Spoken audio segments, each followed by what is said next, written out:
Well, it's the next day, and I wanted to show you how this turned out. Remember, if you watched my previous episode, you'll have seen how I painted that door. I've got 2 coats of paint on there, and I ran and installed the paint with a 4-inch mini roller. This was my little roller that I used. That right there on a little 4-inch frame. Where's my 4-inch frame? Oh, here it is. See there? Doesn't cost that much to do that. And my extension pole was my broom handle. Right there. Look how nice this went. I think you can see how nice and smooth and even my strokes were on the mini roller.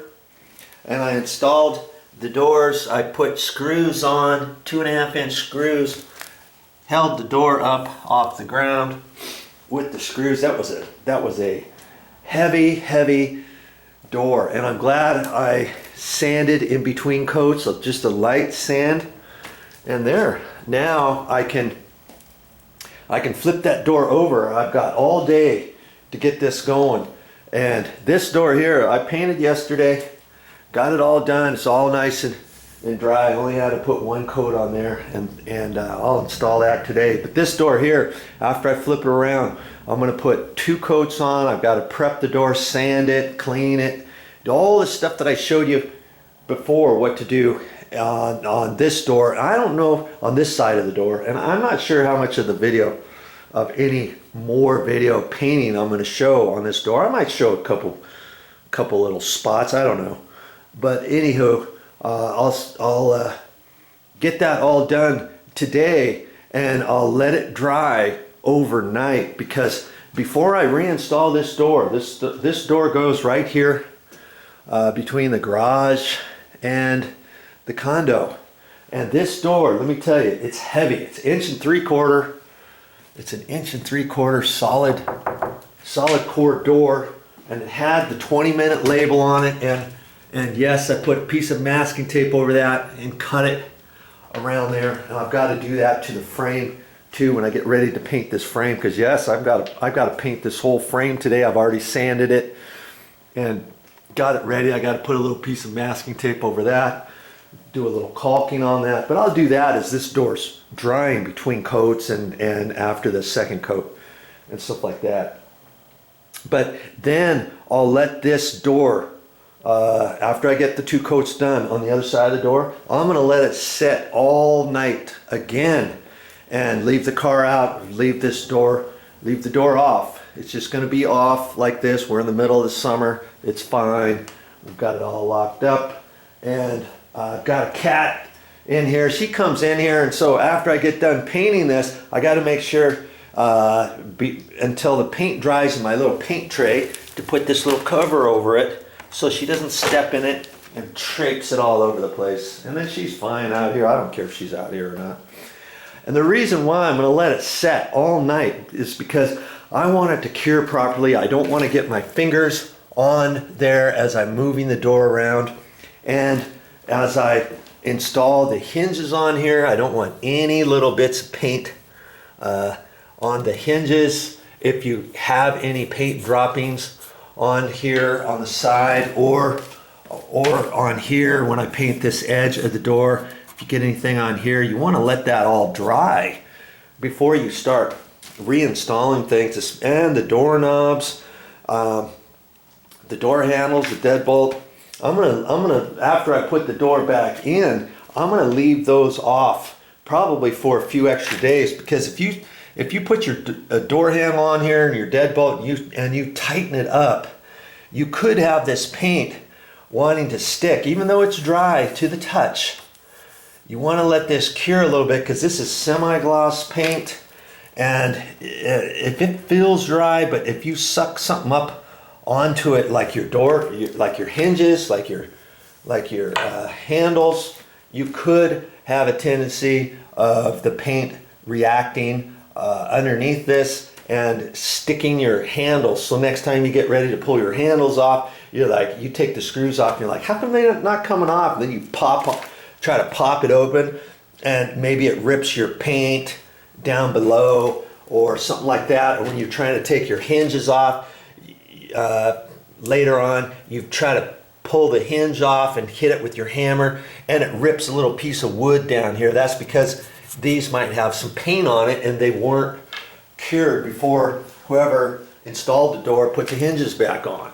So I'm going to let this set an extra day when I get done painting today on it, just to keep that from happening. If I had it my way, I'd let it set in here for a couple days, and I might, who knows, I might do that. Okay, so that's my project today. Keep watching, and when I need to show you something today, I will. Yeah, I'm back, and I'm glad you're continuing to watch this video segment. I mean, I never know what I'm going to show next or talk about next. I just turn on the video whenever I feel needed, and then I tell you more. Okay, I have not done anything with this door other than I just sanded it lightly around every place where I touched up, and even where the grooves were. Remember, I tapered out the paint with the paintbrush, so I lightly sanded around that, and then I gave the whole door a once over and then wiped it all down. Well, yes, I'm getting ready to get into the paint, and do you know what the first thing I'm going to do when I start painting this door? Think about it. What would you do first? Well, first thing I got to do is I got to paint these edges. This door edge here and the door edge over here. And I'll do that with my mini roller, and I'll show you how to do that. And I don't normally paint that edge until I get done with one side of the door, then flip it over after it's dry. Then before I do the face of this, I'm going to do these edges, and I'm only going to do probably one coat on the edges, and I'll show you how to do that in a minute. Okay, keep watching. You know, you can almost look at my videos as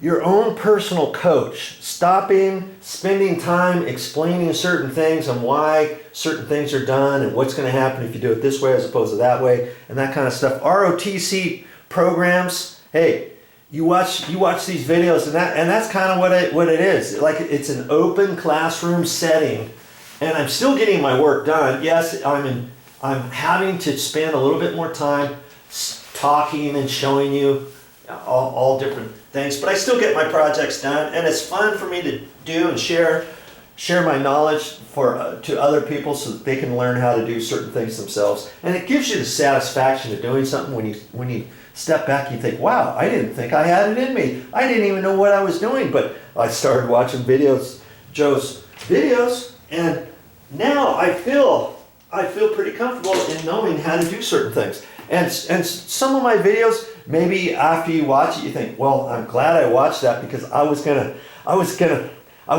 I was gonna be able to install a carpet myself, but once I saw the carpet installer do it, and how quick it was and stuff, and all the tools that you need, maybe that's not for me.